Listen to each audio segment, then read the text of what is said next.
At 18,000 feet above the frozen wilderness of northern Canada, the first scream was swallowed by the roar of the engines. The plane jolted so violently that coffee splashed across the aisle and oxygen masks trembled in their compartments. Outside the window, there was nothing but endless white, snow-covered forests, frozen lakes, and a sky turning darker by the minute. Inside, panic spread faster than the turbulence.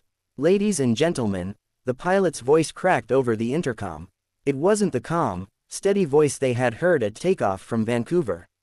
It was shaking, human, afraid. "We're experiencing severe engine failure. Please remain seated." Remain seated, as if sitting still could stop gravity. Among the 46 passengers was 14-year-old Emma Laurent, flying alone to Toronto to visit her grandmother in Ottawa after a difficult year. Her mother had passed away the previous winter, and her father, a paramedic in Calgary, couldn't take time off. Emma had learned something about fear that year. It never asked permission before entering your life. The plane dropped again. A baby cried 3 rows ahead. A businessman gripped his seat so tightly his knuckles turned white. An elderly Indigenous woman softly whispered a prayer in Cree. Across the aisle, a young couple held hands, tears streaming down their faces. Then came the second announcement, the one that changed everything. "This is Captain Reynolds." His breathing was uneven. "We've lost primary engine control. Our systems aren't responding. I'm trying to stabilize, but..." Static. Then silence. The aircraft dipped sharply to the left. Passengers screamed. Overhead bins burst open. A flight attendant fell to her knees. In the cockpit, Captain Reynolds stared at the flashing red warnings covering the dashboard. He had flown for 27 years across Canadian skies, through Arctic storms, over the Rockies, across the Atlantic. But he had never seen the controls go dark like this. His co-pilot was unconscious, having hit his head during the turbulence.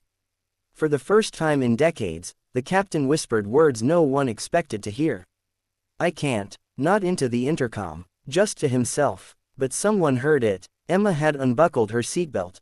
She didn't know exactly why she stood up. Maybe it was her father's voice in her head from years of watching him leave for emergency calls. Maybe it was her mother's favorite saying, "When you're scared, that's when you find out who you are." The flight attendant tried to stop her. "Sweetheart, sit down. My dad's a paramedic," Emma shouted over the chaos. It wasn't entirely a lie. She had spent her childhood around ambulances, radios, emergency protocols. She had learned how to stay calm when others couldn't. She ran toward the cockpit. The door was partially open. Inside, warning alarms screamed like sirens. Captain Reynolds didn't turn when she entered. "Sir," she yelled, "you can't give up." He looked back at her, really looked at her, and for a moment, he didn't see a child. He saw someone who refused to accept the ending. "I've lost hydraulics," he said hoarsely. "Backup systems aren't engaging." Emma's eyes scanned the cockpit wildly. She didn't understand everything, but she remembered something her father once told her after a long shift. When technology fails, he had said, go back to basics. Breathe, assess, one step at a time. "Have you tried the manual override?" she asked. He hesitated. In the chaos, in the panic, he had skipped a step.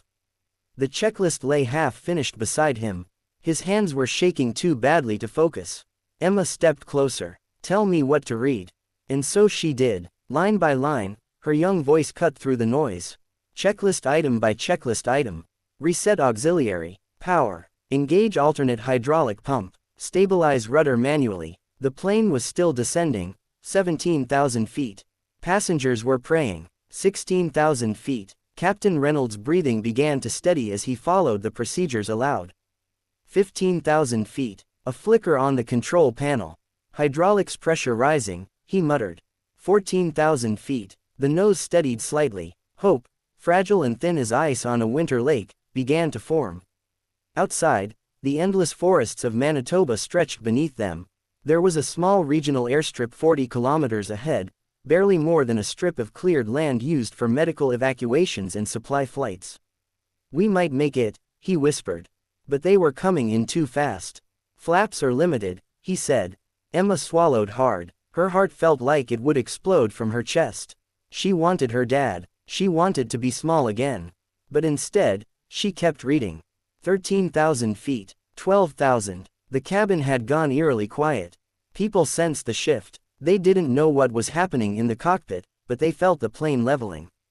The elderly woman stopped praying and looked out the window. The businessman loosened his grip. The baby stopped crying. 8,000 feet. Captain Reynolds manually guided the aircraft, sweat pouring down his face. "We're going to hit hard," he said. "That's okay," Emma replied, though she wasn't sure if it was. "Just don't stop trying." At 2,000 feet, the runway came into view, a thin gray line carved into white wilderness. The landing was brutal. The wheels slammed against the ground. Metal screamed. Overhead compartments burst open. The plane skidded sideways, carving a scar into the snow before finally shuddering to a stop just meters from a line of frozen trees. Then there was silence. Real silence. For a second, no one moved. Then someone began to clap. One clap turned into 10. 10 into 46. Passengers cried, hugged strangers, whispered thank yous to God, to fate, to anyone listening. Captain Reynolds sat frozen in his seat. Emma stood beside him, shaking. "You saved them," he said quietly. She shook her head. "You did." He looked at her with tears in his eyes. "No, I remembered how, because you reminded me not to quit." News of the emergency spread quickly across Canada. Headlines called her, "the girl who saved Flight 782." Interviews flooded in from Toronto to Vancouver. But when asked what she did, Emma always said the same thing. "I just read the checklist."